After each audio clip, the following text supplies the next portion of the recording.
Welcome to Where'd Your Mind Just Go, a podcast by Coastal Therapy Group. This is a podcast about what happens when you let a question sit with you instead of rushing to answer it. Each episode, I sit down with a guest and we follow the conversation wherever it wants to take us. No agenda, no expertise required. Just an invitation to wonder and wander out loud together. We live in a world that really wants us to have things figured out. This is a space where we don't, and that's the whole point. So, if you're someone who likes to get a little lost in a good question, join us on the journey. Let's see what finds us along the way. For those of us who identify with the gender we were assigned at birth, our gender identity is something we might not think a whole lot about. As a cisgender heterosexual man, exploring my gender identity is something that has been a part of my own personal journey the last couple years, as I'll share in today's conversation. My guest today is someone we invited to Coastal Therapy Group to talk about this very topic, and I am excited to share our conversation with you today. Joseph Kelly is a clinical and forensic psychologist in private practice in Orange County, California, and a psychoanalyst in training at the Newport Psychoanalytic Institute. He works with adults and specializes in gender and sexual diversity, which he approaches as living and dynamic constructions rather than predetermined destinations. He is particularly captivated by the oldest and perhaps most unsettling insight in psychoanalysis, Freud's discovery that desire has no natural object, that sexuality begins and remains something wandering and unruly. Following the thread that runs from Freud through Jean Leblanc to contemporary analysts like Avgi, Saketopoulou, he's fascinated by the way sexuality arrives in us from elsewhere, exceeds us, and shapes who we become as gendered beings. Please enjoy my conversation with Joseph Kelly. All right. Welcome, Joseph. I'm thrilled to have you in this conversation about gender and sexuality. This has been an area of recent and ongoing discovery for me, and so selfishly, I'm excited to do a little bit of my own, self-theorizing in our conversation, but I'm excited to talk with you about this, something that, you've been interested in as well. And I'm curious how the topics of gender and sexuality became, either an academic or personal interest for you. What has been your process of engaging with these ideas or concepts in a more intentional manner? Thanks for having me, Gabriel. Personally, I think this is probably true for most psychoanalytic inquiry as well as psychological inquiry. It usually starts with trying to work out something in ourselves, and then it becomes a professional interest. I grew up in a fairly concrete binary idea about gender and sexuality and how they're supposed to operate, what a normal course for gender and sexuality looks like, and what is meant to be resisted in that framework. And that was a constant source of agony for me. And then I think truthfully that probably led me to grad school, wanting to work something out in myself. And grad school was a jumping off point for understanding my own gender and sexuality, and then getting immersed in clinical work where I got to peek into the intimate lives and details of other people's minds and experiences, which opened an entirely different world and kind of furthered my interest and exploration of these topics. Yeah, and for you, as you were starting to explore some of these things, one of the sort of ideas that, and we're going to be referencing the book Gender Without Identity sort of throughout, and I think that there's a lot of compelling and interesting ideas there, but I think one of the ideas that they sort of bring up is how the process of gender and sexuality self-identification can be informed and shaped by trauma.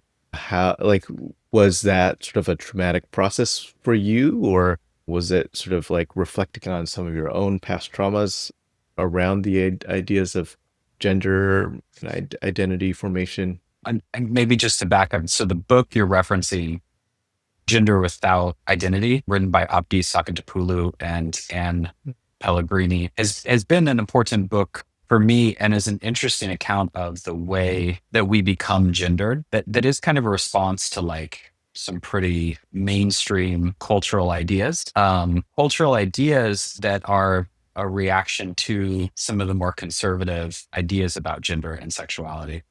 But all of this kind of traces back to Freud in a way, which is sort of interesting. In the culture I grew up in, there was a kind of pseudo-Freudian account of gender and sexuality, which is really interesting because in that conservative community, there's also a real repudiation and disavowal of Freud. Freud is bad, he's weird, he's dark, he's sexual. Yeah. We don't want He's him. secular, he's humanist. And correct. Yeah. He's all the bad things. Right. And yet the culture I grew up in, it actually co-opts and recruits a lot of Freud's ideas in order to justify the position that there's a normative gender and sexuality. In the culture I grew up in, if you were, I did a lot of reading as an adolescent, trying to piece together and make sense of who I was and how I was. And the narrative was a developmental narrative. It was that you had a distant father who you couldn't sufficiently identify with, and that you had an overbearing mother, and that this led to homosexuality and all sorts of other problems with gender. And so essentially this was a trauma narrative. And then also on top of that, you have the social, you have not being able to connect with other boys or other people of your own gender, isolation, ostracization, sometimes sexual trauma or abuse.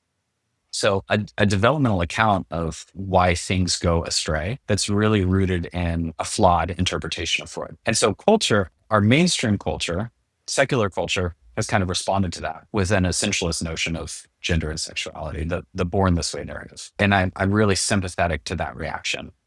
The idea that this is how we're born, don't try to change us. And to an extent, I think that there is an important element of that because it's a resistance to these attempts to convert people, to make them straight or to make them cis. And then we get to contemporary psychoanalysis with Avgi and Pellegrini, and they turn that on its head a little bit. And they say, well, why can't trauma and early developmental experiences be part of how we come to formulate our gender and sexuality?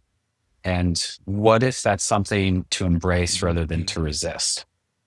And can we create space for that possibility without collapsing it into conversion attempts, without collapsing it into attempts to heal trauma and make people straight or make people cis? And that's essentially the rest of the book. For me personally, I really resonate with that because I find maximal complexity in that approach. And when it's come to trying to piece together who I am and how I am and why I am the way I am, I want to be able to recruit from all parts of my developmental experience to construct a narrative for who I am and why I am. That works well for me. For me, I think it creates more freedom and permissiveness to play in the different meanings of my experience. And so for me, like the essentialist account that I'm just sort of born this way, it actually feels quite collapsing. Feels like it sort of closes off. Yeah, and I think that, as I was preparing for today's conversation and reading some excerpts from their book, I think that it is interesting sort of how both camps, if we want to be binary about it, which, it totally isn't, but both sort of monolithic ideas have their own interpretation of born this way. Either you're born in these prescribed things or you're born in your non-normative ways. And they sort of challenge that narrative on both sides of this is something that everybody is constructing in their own sort of way. This is something that everybody is engaging with in a ongoing process, a live process. I think when there is a history of abuse and oppression and repression, I think there can be a lot of sensitivity around validation and invalidation. I think especially when there's been a history of invalidation. And so I think that the narrative of Born This Way from a queer perspective is sort of reclaiming that narrative of validating my own existence, validating my own experience. I think the authors are trying to communicate, and I think that, we as therapists want to create for our clients a holding space for that exploration and tension. And at the same time, I think that for me as somebody who experiences and identifies as cisgender and heteronormative, I think that this has been sort of a new area of exploration for me. I think sort of a area of definitely learning, but I think of almost sheepishness of like, this feels like it belongs to the LGBTQ population, and almost like I'm intruding on their process or co-opting it. And so I appreciate sort of the openness that Saketopoulou and Pellegrini invite everybody into, of this is not by any particular group, but this self-identification, self-theorization process is something that we are all engaged in. I think that was really well put. Speaking to your point about the Born This Way narrative and validation, I do want to acknowledge that something that's maybe useful about that account is that it situates our sexual development outside of our control. And I think there's something about that that really resonates, because none of this is really under our governance. Like how we arrive at our gender and sexuality is not consciously mediated. I don't wake up and decide I'm just going to be a different gender, or I'm just going to have a different sexuality. And this is where I think psychoanalytic accounts of gender and sexuality are kind of interesting and exciting, and add texture to the accounts of queer theory, which emphasize the social and the cultural, and do kind of emphasize gender as performative. And those are really useful accounts. But the psychoanalytic account, it's trying to account for this force inside of us, this churning energy that comes to be constituted and that isn't under our control, that isn't under our dominion. It sort of exists inside of us, and it's always pushing to the surface. This is the unconscious, but it's not quite under our dominion. And so I think the Born This Way narrative, it's really trying to get at the way that this is not under our conscious governance, even if unconsciously we're kind of working things out, and that's how we land somewhere in terms of our gender identity. And then speaking to your second point, I understand your kind of hesitation to include yourself here. It's like you're peeking over the fence, maybe at another culture. But one of the beautiful things about contemporary psychoanalytic thought is that it's quite disruptive of the idea of normativity. And so Saketopoulou's account of, or Laplanche's account, or even Freud's account of your gender, is that the way you got to your gender identification was a working out process that also probably involves trauma and other developmental experiences, which have been recruited and organized into the way that you understand yourself today. So this is like a pretty big table that we're going to see. Yeah.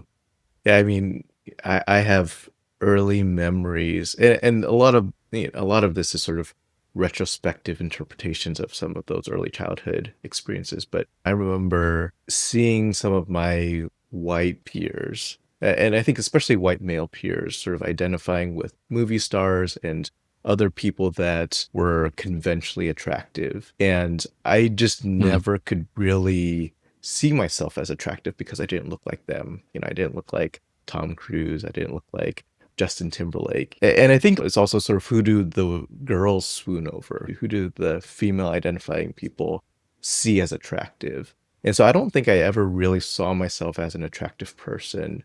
And so really, like grad school, like I think that being attractive as an Asian man was something that was very difficult for me to embrace and embody. And so I think that was maybe a little bit of my own sort of gendered and maybe even sexual trauma, my own process of trying to find myself. And so I think that in my own process of gender identity, I think a lot of that trauma is from like toxic masculinity and sort of these ideas of gender roles and what men are supposed to look like, what men are supposed to do. And so I've actually found a lot of freedom from finding my own sense of masculinity through feminist thought and through womanist thought and through sort of these other streams that have done a lot of work because of their oppression, but have come to sort of this richness because they've had and been forced to do the work, sort of thing. Circling back of, I'm not identifying as a female, but those feminine influences have been so useful for informing my own gender identity. I still feel very green in this process. Like, I feel like this is such a recent development for me. But I think that cisness, heterosexuality has been this sort of circling back around of how the reactivity to the toxicness that has existed and trying to find Mhm. ways that other groups have had to come to their own reckonings of those things. Can you say more about feminist Yeah, theory and what that's meant to you? it feels very rudimentary to sort of say out loud, but I think just even the ideas of just self-exploration and that Mm, womanhood doesn't have to look monolithic. It doesn't have to be sort of the traditional gender roles, that it is self-defined of if you want to be a housewife, be a housewife. If you want to be a career woman, be a career woman.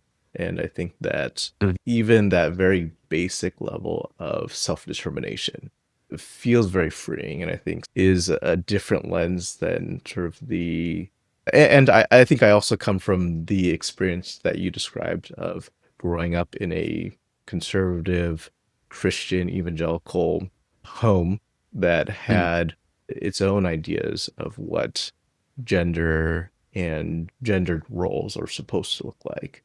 And even if I mhm, still embrace some of those things, it's because I've chosen to and not because that's the way that things are. That's sort of the natural course of things. mm. Because for you, that's a rich way to live Exactly. life. Yeah. But I can hear that there's like Hmm. more agency over Absolutely. the choosing. Yeah. And with that Hmm. comes Hmm. maybe some Yeah. freedom. And so I'm curious, like, as you've done some of your own exploration, I think this task of trying to find language either for yourself or for your clients as a therapist, when you think about some of the binaries of like, let's just say like masculinity versus femininity, do you find some of those categories more helpful or more constraining?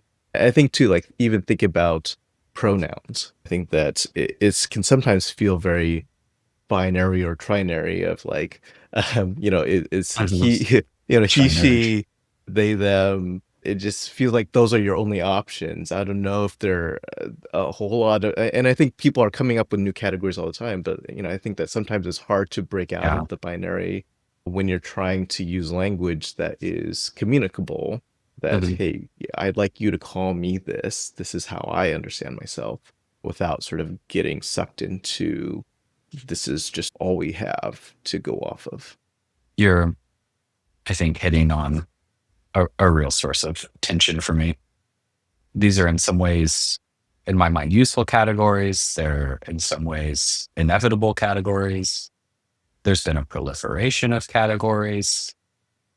I think culturally, we seem to be continuing to move in a direction of like really being interested in identifications and labels and finding the right labels and using labels to organize ourselves in ways that even like 20 or 30 years ago, we didn't. I'm not just talking about like gender and sexuality. I'm talking about like Mm-hmm. neurodiversity. I'm talking about the DSM more broadly. Like people come in being familiar with Absolutely. DSM categories and they're using different diagnoses to describe Mm-hmm. different parts of themselves. And same thing with gender and sexuality. There's all this hyper segmentation. And I think our need to compose and organize ourselves means that we're going to do this. Like we're going to find labels, we're going to organize ourselves. But my concern is the way that these always become concretized and sort of Mm-hmm. rigidified. And I think I keep going back to psychoanalytic thought and making these sort of broad statements about it. But this is the beauty of it to me. It's that contemporary psychoanalytic thought, I think it approaches, and I approach the identity as something that gets sort of bound or organized, but can be unbound and then rebound. So it's always shifting. It can always change. It can always incorporate more experience. It's a process that's never complete. That work is never finished.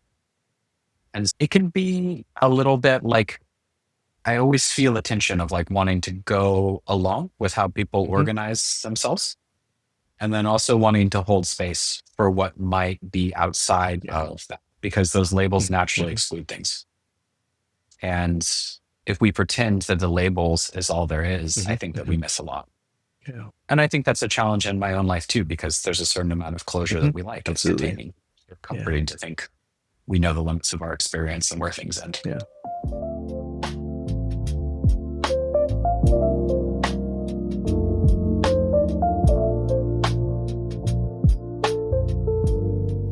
I'm really curious, just to turn this back on you. I'm really curious as someone who's like, you're a psychologist, but I don't know what your exposure to psychoanalytic theory and ideas is. I would love to hear how the book landed for someone in your position, or more about how it did. I would say, like, with how vast the world of psychoanalysis is, my working knowledge feels very cursory. It feels very, a lot of object relation stuff, I think, has been very compelling to me. And so that's maybe the area that I've dove the most deep. You know, when I was reading the book, it felt very dense to me. And I think that's both in the writing, and I think also sort of the freshness of some of these ideas, and trying to wrap my head around some of these concepts, because they write to clinicians at some points. And I think that there's also sort of this more generalized process that they're speaking to, of this is a universal labor that we are all engaged in. And so I think my experience reading the book was very varied. You know, I think there were parts of it that felt very freeing and inviting. And I think there are parts of it that felt very intimidating, of this, I feel like I'm in over my head. For me, as somebody who is seen by society as more normative, and I think that I look at queerness as this enigma of, I don't know what your experience is like, and you have to educate me. And so I think that imagining myself in my therapist role, it feels intimidating to a certain degree. A lot of it is, you know, the desire to not offend, feeling like I'm tiptoeing around landmines of trying not to re-traumatize, trying to check my own privilege. And I think also there's a lot of deeply personal elements that were brought up by the book. I think especially reflecting on developments as a father and what that has meant to me. I was wondering about that. I'd love to get into that more, but I think that was sort of like just generally how I was experiencing the book, as both challenge and invitation, you know, sort of occupying both my, you know, normative experience in society and sort of a professional role as a therapist.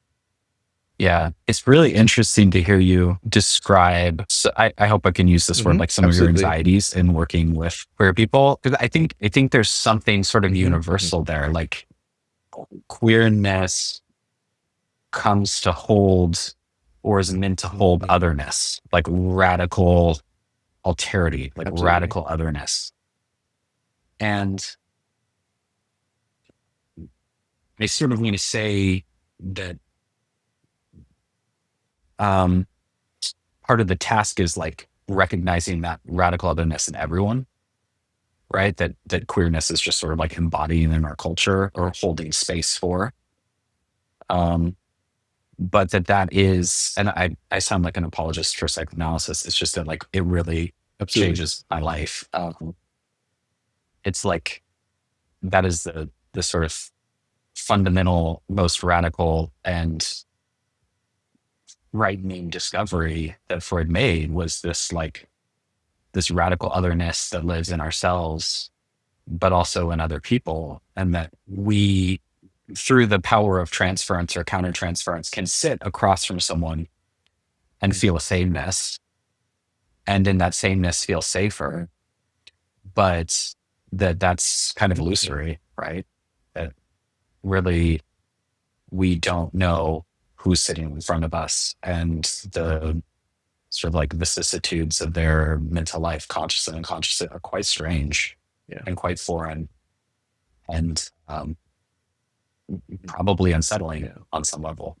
You know, I think another sort of experience, you know, I think not just with the book, but just sort of with these topics in general, is sort of this experience of, like, you know, arguing in my head with the other side of sort of the political climate, sort of the sort of charged way that it's talked about in the general zeitgeist, and how it feels like, I think especially as sort of an ally to this community, sort of trying to figure out how to voice support in dissent, effective and compassionate ways.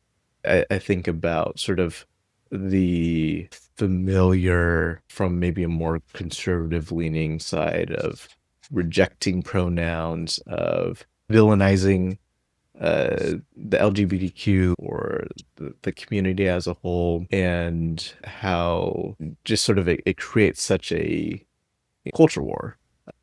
Have you sort of engaged with that sort of violence that gets perpetrated in our culture? And I think both understanding perhaps a little bit of where that comes from, and at the same time trying to perhaps mediate a little bit between the sides of this is the harm that can be done, and also what we are, as therapists and psychologists, are called to do for marginalized communities. Mm-hmm. It's a really provocative question. I don't really engage with it. I've really self-selected out of it. And in some sense, there's a privilege to that, I think, that I have to own and acknowledge. Like, these ideas we're talking about, they're really fun and exciting to me. And I love them, and they're rich and interesting. But part of like essentialist accounts of gender or the born this way narrative, it's partly about like protection and survival. And there are people in this country and in this world who don't have the luxury of being in liberal enclaves where they can shutter off the more hateful parts of society and culture. But for me, I'm at a place in my life where I want to, and I need to, and I can. And to some extent, I think I've even been insulated from it in my clinical practice because I work with a lot of cisgender people too, and I work with a lot of heterosexual people. I work with a lot of people who have kind of very quote unquote traditional ways of organizing themselves. But I think that for many of them, my gender and sexuality, it's like we don't talk about it. It's not really in the room. We can talk about it. I listen for it. I look for opportunities where we might need to. But my sense is that everyone I work with knows on some level, even if not consciously, unconsciously, and that's probably part of the reason why they found me. Whether they know it or... And so and that's not to say that someone who's super bigoted couldn't find me for the exact same reason, because they're trying to look at something unconsciously. But that just hasn't happened. In my clinical life and in my personal life, I'm pretty insulated from the culture where I just have no interest in it, really. And again, I think I need to own that there's a privilege in that. Yeah. Circling back to the experience of fatherhood, and I think sort of engaging with this topic or these topics, for me, I wanted a daughter. And I think it was sort of an extension of my own gender exploration of how useful feminist thought, womanist thought has been to my own process. And so I think selfishly, it's sort of like this is a continuation of that process. And I think for better, for worse, we work out a lot of our own stuff through our kids, and then hopefully without burdening them with it. And I remember at our gender reveal of when we found out the gender or the sex, and when we're sort of announcing it to our families, I had to have this poker face of, don't be disappointed if it's a boy. Like I was sort of like rehearsing in myself of like, be happy no matter what. I really do want a girl, and I had my own reasons for that. And, I was ecstatic when it was. And it truly has been sort of a formative and reflective process. Some of the examples they gave in the book, I think even that you alluded to when you sort of talked with our group practice about some of these ideas, is, how we as parents bring our own gender and sexual feelings, whether processed or usually unprocessed, to our parenting unconsciously. I think an example of it is, I am often the one giving her a bath. My wife and I, we've just sort of divvied up some of the parenting responsibilities, and that has just landed in my court, just for what makes sense for our workflow. And I'm touching her genitals.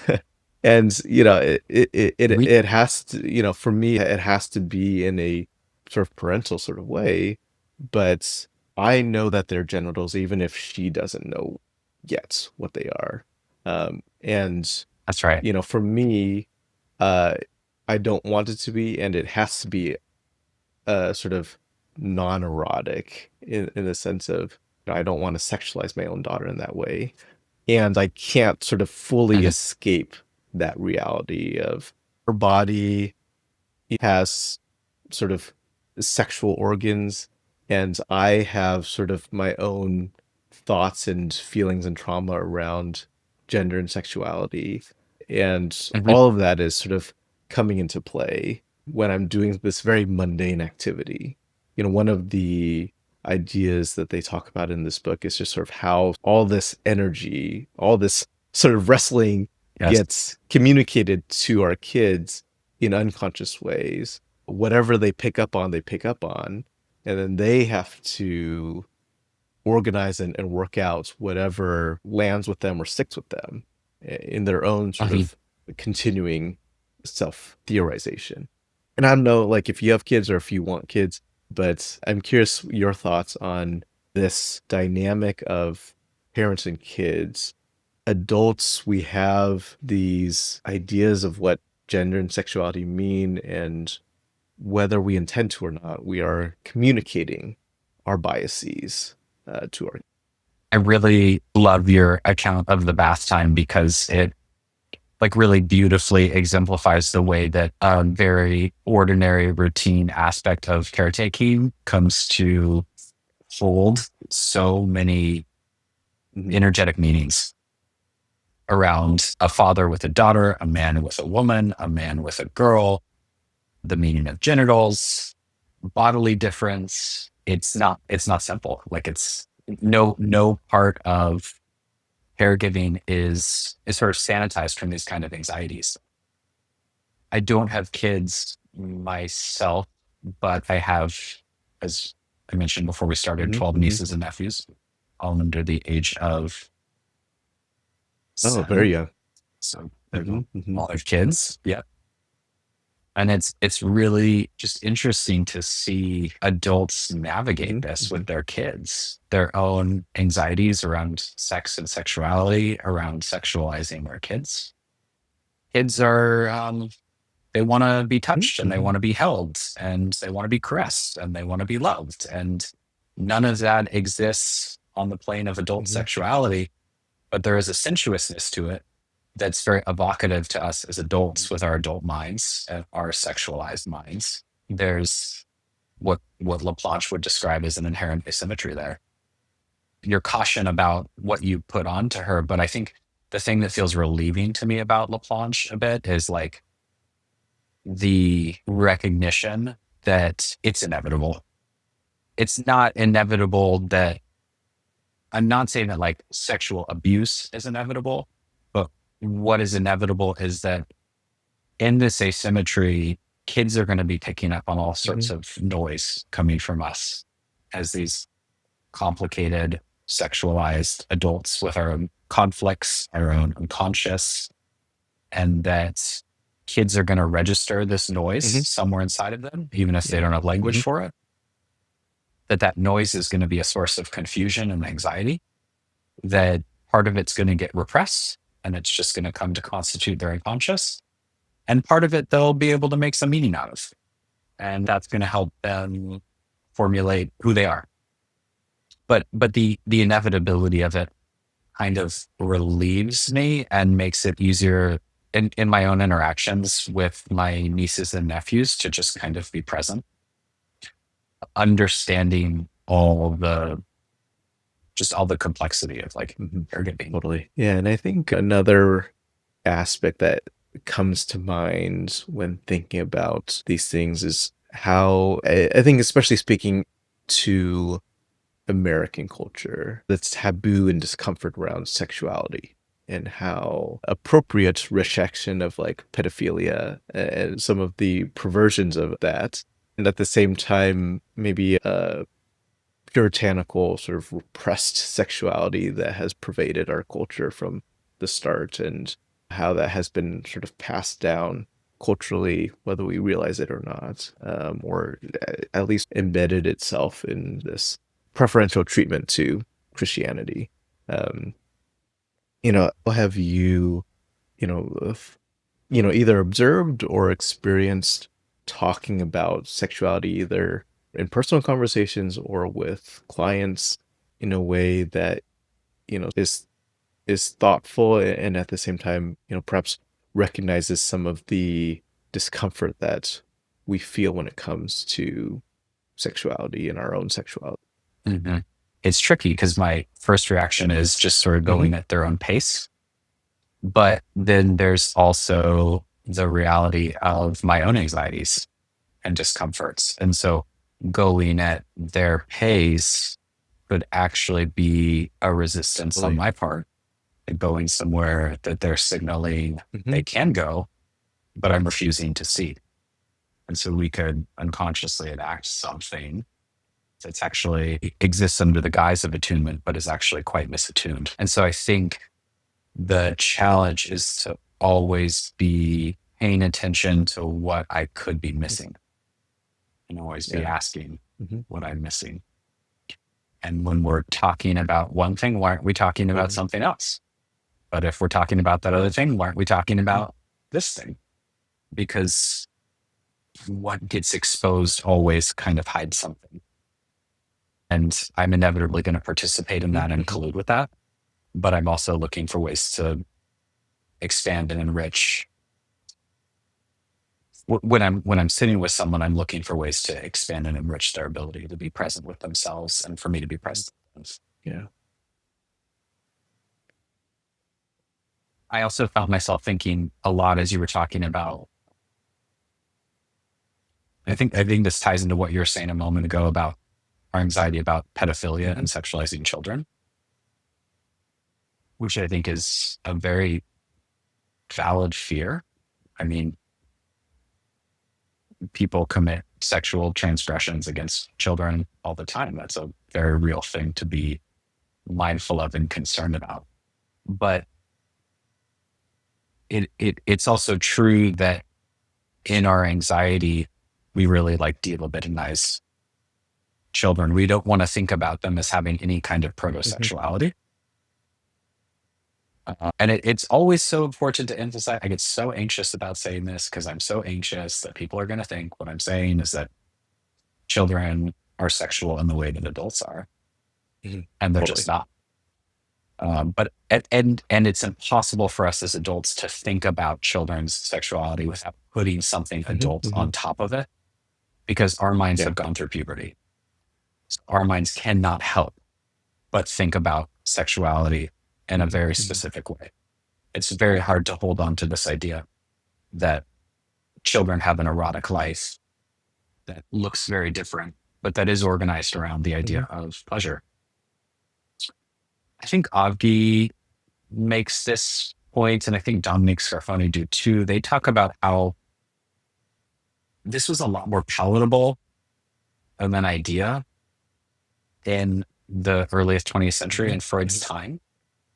And then do they talk about this in Gender Without Identity? I'm not sure. With the movement into attachment theory in the mid 20th century, the whole zeitgeist around caregiving changes. And in our focus on attachment, we start bringing kids into our beds. We start cuddling them more. We start keeping them closer to us. We maybe start breastfeeding longer. All these things kind of develop around attachment-based caregiving, which requires that we sanitize sexuality in children, because it just creates too much anxiety in us to think about children's sexuality in tandem with this increased closeness. And I think that there is a proxy to that in our practices as therapists. We still are very interested in the literature around attachment and facilitating secure attachment. And that sometimes, I think, motivates us to delibitinize the clinical relationship a little. We don't want to think too much about how sexuality exists within the context of the therapist and patient relationship. We don't want to think about aggression too much. We don't want to think about sadism and masochism too much. These things are just a little bit too charged. And so I guess getting back to the original prompt, it's really important to not just see our patients as these like infants that need to be held. And even if we do see and recognize the infantile and childlike parts in ourselves and in other people, those parts are also sexualized. And there's kind of a neglect in not seeing and acknowledging.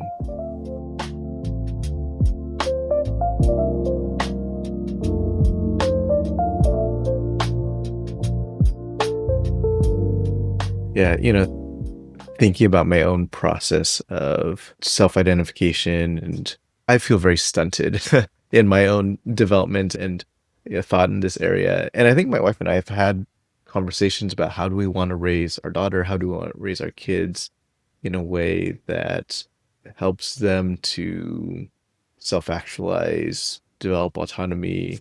And I think that as a father to a daughter, I think there's sort of an inescapable consideration of protection. How do I protect her from people who would take advantage or victimize her? I think that this conversation in this book, is also sort of bringing up new considerations of how do I encourage this sort of very natural process of self-discovery and her journey of finding herself and her understanding of her own gender and sexuality.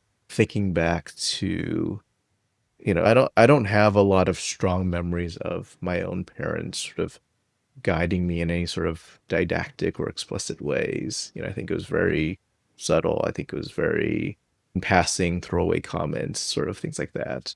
And I think that it is something that I think has, an element of practicality to it, of how do we protect our kids from the realities that exist out in the real world, and this existential process that maybe is privileged from having a certain amount of protection that affords them to be able to sort of do some of this higher Maslow's order thinking, is sort of this self-actualizing process. It sounds like part of what you're saying is I want to give her more than what I had. I think so. But I'm not quite sure how to do that, or I'm figuring it out. I think so. I think that it's push-pull perhaps of, on the one hand, wanting to protect her, and this wonderment of, in my protection, am I inhibiting her in some way? And, it's not going to be sort of this nice, neat process of, this is the playbook on how to encourage a pure self-actualizing process. Yeah. Well, and in there, I imagine you're wanting to be attuned to where she is developmentally, right? And so to kind of meet her where she's at in her capacity to understand her body, her sexuality, her gendered experience, maybe with a fear that if you're misattuned, you'll create an excess, that you'll create an experience of too muchness, that if you kind of, but before she's ready, it's going to exceed her capacity and be a kind of overwhelm, or maybe even trauma. And I think also maybe a little bit of the imposition that they talk about in the book of, there will always be an imposition. It's just a matter of how then it gets worked out later on in their lifespan. Yeah. And I'm also, this is a little unformulated, but I'm grappling with the fact that sometimes we can only know that retroactively. Totally. Like, and I think about this in clinical work too. It's like the delicate calculus of taking a risk and maybe going beyond what the client is ready to hear or think about. But sometimes going beyond is necessary. And I don't say that callously or cavalierly. I say, like, it's only by going through the harm that we can really understand the need. It's like through the harm, the need becomes representable. I guess speaking to the like fear of re-traumatizing, it's like sometimes we have to go through things in order to understand better what was traumatic about them in the first place, or to even come to realize that they were traumatic in the first place. And that makes things feel infinitely more complex to me. Yeah, and I think that recognition sort of highlights the way that gender and sexuality are punished, even on the playground. Oh, that's gay, or you're being a sissy, or like all these sort of gendered ways that we sort of fall in line with what is normative or accepted, and that then becomes internalized in these ways of how do I navigate the in-group out-group. These gendered or sexualized aspects of myself are punishable.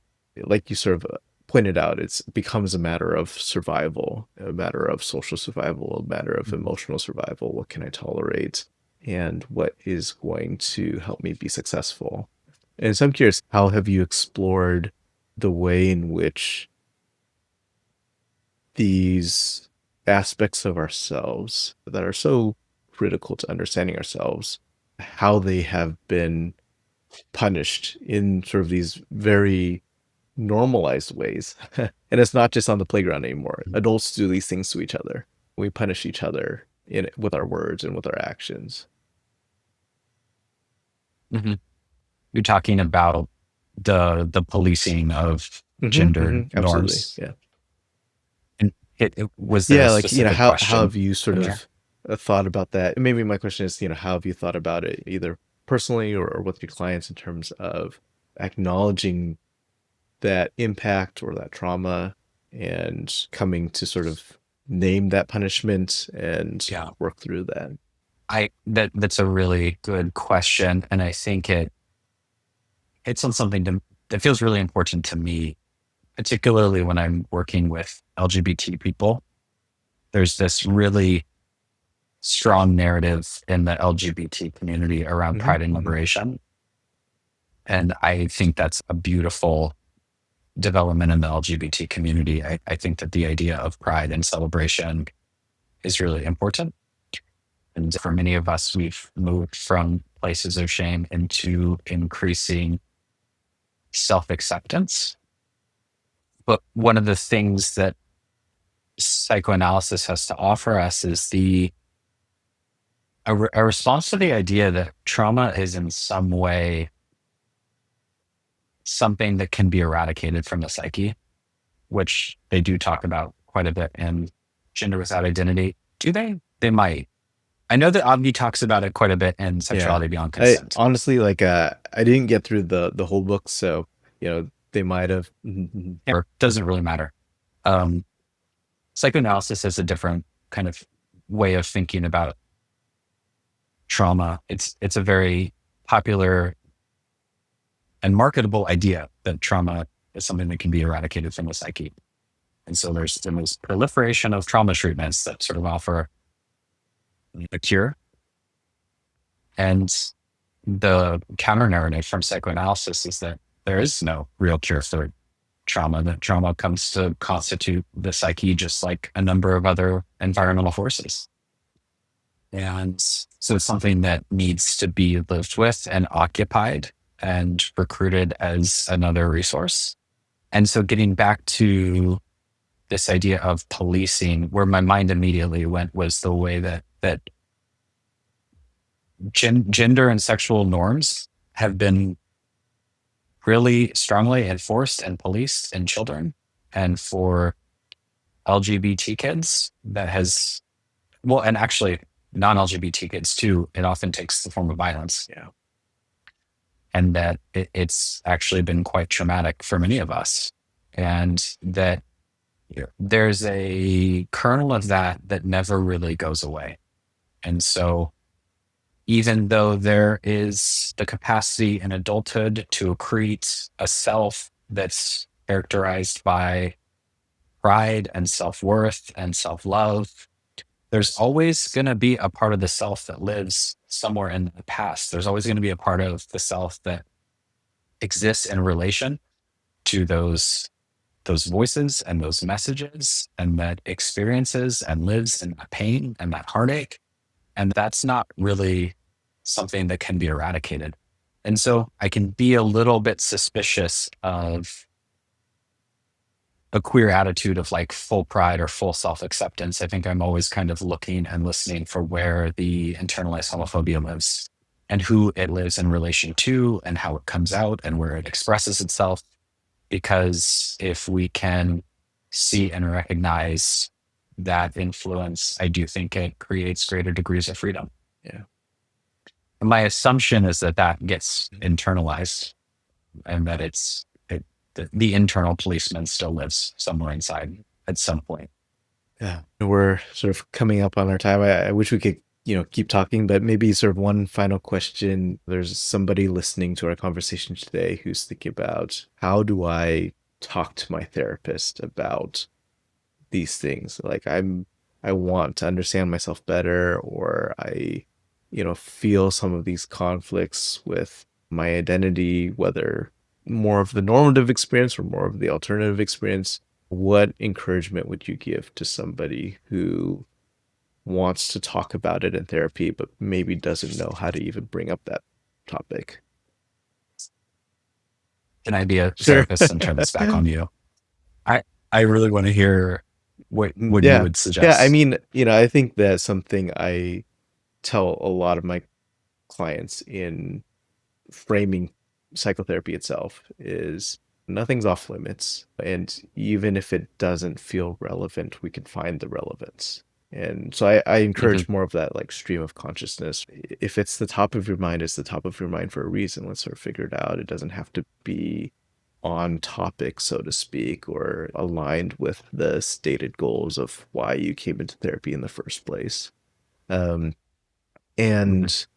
I think I'm also a very like process-oriented therapist. What does it mean for you to like feel hesitant or ambivalent or confused or whatever, with talking to me about your gender identity, your sexual identity, these aspects of yourself? That what does it feel like to sort of bring it up here in therapy? Is it scary? Is it exciting?